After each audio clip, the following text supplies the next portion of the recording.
अस्सलाम वालेकुम warahmatullahi wabarakatuh my dear students. तो बेटा जो आज का मेरा टॉपिक है that's modes of chemical combination, ठीक है ना। तो एटम जो होता है, एटम कंप्लीट्स इट्स ऑक्टेट और achieve nearest noble gas configuration by two ways. तो एटम जो है वो ऑक्टेट कंप्लीट करता है या वो nearest noble gas configuration achieve करता है दो तरीकों से, ठीक है ना। एक है बाय इलेक्ट्रॉन ट्रांसफर, तो इलेक्ट्रॉन ट्रांसफर से जो है वो ऑक्टेट कंप्लीट करता है, या बाय इलेक्ट्रॉन शेयरिंग, या इलेक्ट्रॉन शेयरिंग से वो अपना ऑक्टेट कंप्लीट करता है, ठीक है ना। तो इलेक्ट्रॉन ट्रांसफर में क्या होता है कि एक एटम जो है, मान लीजिए एटम ए है हमारे पास, एटम बी है, एक एटम दूसरे एटम को इलेक्ट्रॉन ट्रांसफर करता है, चाहे एक इलेक्ट्रॉन हो एक से ज्यादा इलेक्ट्रॉन्स हो, ठीक है ना। तो यहाँ पे इलेक्ट्रॉन ट्रांसफर होता है from one atom to another atom, ठीक है ना। तो इलेक्ट्रॉन शेयरिंग में क्या होता है, हम हमारे पास एटम ए है, हमारे पास एटम बी है, तो यहाँ पे जो है इसका इलेक्ट्रॉन वो शेयर हो जाएगा, ठीक है ना, इसका इलेक्ट्रॉन जो है शेयर हो जाएगा। तो ये जो इलेक्ट्रॉन पेयर है ठीक है ना, अब ये इसका भी है इसका भी है, तो इसमें म्यूचुअल शेयरिंग होती है बिटवीन टू एटम्स, ठीक है ना। तो यहाँ पे और एक पॉसिबिलिटी ये है कि एटम ए जो है, एटम बी जो है, एटम ए का इलेक्ट्रॉन पेयर होगा, एटम ए का इलेक्ट्रॉन पेयर होगा, ये इसको दोनों शेयर करेंगे, बी भी शेयर करेगा ए भी शेयर करेगा, ठीक है ना। तो यहाँ पे जो बॉन्ड बनता है जब दो एटम्स के दरमियान इलेक्ट्रॉन ट्रांसफर होता है, तो इसको बोलते हैं हम आयोनिक बॉन्ड। क्या बोलते हैं बेटा? Ionic bond. तो जब म्यूचुअल शेयरिंग होगी, तो जब म्यूचुअल शेयरिंग से बॉन्ड जो बनेगा उसको बोलते हैं कोवेलेंट बॉन्ड, ठीक है ना। तो जब इलेक्ट्रॉन पेयर एक का होगा, शेयर दोनों करेंगे, उसको बोलते हैं कोऑर्डिनेट बॉन्ड। क्या बोलते हैं बेटा? उसको बोलते हैं कोऑर्डिनेट बॉन्ड, ठीक है ना। अगर हम देखेंगे आयनिक बॉन्ड, मान लीजिए हमारे पास सोडियम है, इसने इलेक्ट्रॉन को लॉस किया, ये बन गया Na पॉजिटिव प्लस इलेक्ट्रॉन। तो क्लोरीन ने इलेक्ट्रॉन को गेन किया, ये बन गया Cl नेगेटिव, ठीक है ना, ये बन गया Cl नेगेटिव।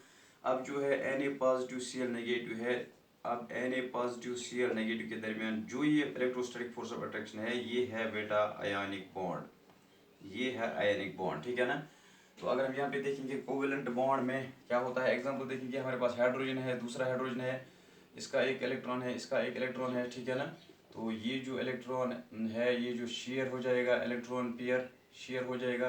अब ये इलेक्ट्रॉन इसका भी है इसका भी है, तो ये जो बॉन्ड है यहाँ पे, इसको हम दिखाएंगे ऐसे।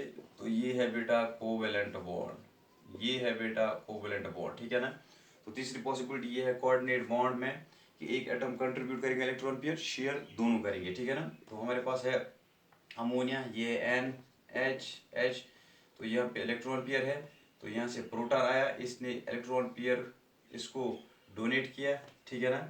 तो यहाँ पे ये जो कोवेलेंट बॉन्ड है, इसने इलेक्ट्रॉन पेयर डोनेट किया, लेकिन शेयर दोनों करते हैं, तो हम कोऑर्डिनेट बॉन्ड को रिप्रेजेंट करते हैं बाय एरो, ठीक है ना, ऐसे। तो ये इलेक्ट्रॉन पेयर कम हुआ तो यहाँ पे चढ़ जाएगी पॉजिटिव चार्ज, इसको हम फिर दिखाएंगे, और दिस इज NH4 है पॉजिटिव, NH4 पॉजिटिव, इसको बोलते हैं अमोनियम आयन, ठीक है ना, ये है अमोनियम आयन। तो अमोनियम आयन में एक नाइट्रोजन और एक हाइड्रोजन के दरमियान कोऑर्डिनेट बॉन्ड होता है, तो ये है बेटा कोऑर्डिनेट बॉन्ड, ये है कोऑर्डिनेट बॉन्ड, ठीक है ना। तो फिलहाल हमने देखा कि एक एटम जो है वो ऑक्टेट कंप्लीट करता है by two ways, by electron transfer and by electron sharing, ठीक है ना। तो हमारे पास है आयनिक बॉन्ड होता है, कोवेलेंट बॉन्ड होता है, कोऑर्डिनेट बॉन्ड होता है। In addition to ionic, covalent and coordinate bond, dear students, we have another type of bond that's called metallic bond, that's called metallic bond. So this metallic bond, it's usually present between the metal atoms, ठीक है ना।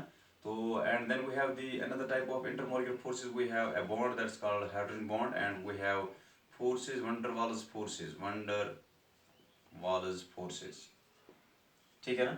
तो and in combination now we have how many types of bonds and how many types of attractive forces. We have the ionic bond, and we have the covalent bond, we have coordinate bond, we have metallic bond, we have hydrogen bond, we have van der Waals forces, ठीक है ना।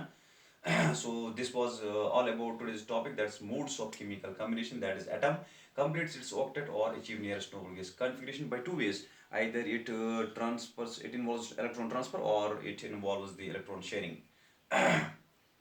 So if we talk about the electron transfer, what happens in electron transfer, one atom loses electron and another atom gains electron, or we can say electron gets transferred from one atom to another atom, leading to the formation of a bond, that's called ionic bond.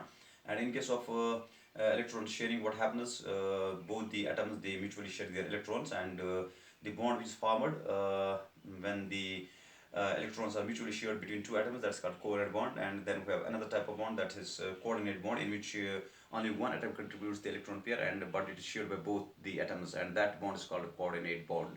Then we have the another type of bond that's usually present between metal atoms. We have positive kernel and the mobile electrons in case of metal, and that bond is called a metallic bond.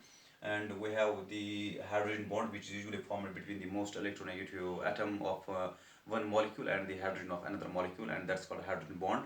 And we're going to go through all the force of attractions. We're going to go through all the types of bonds in the coming topics.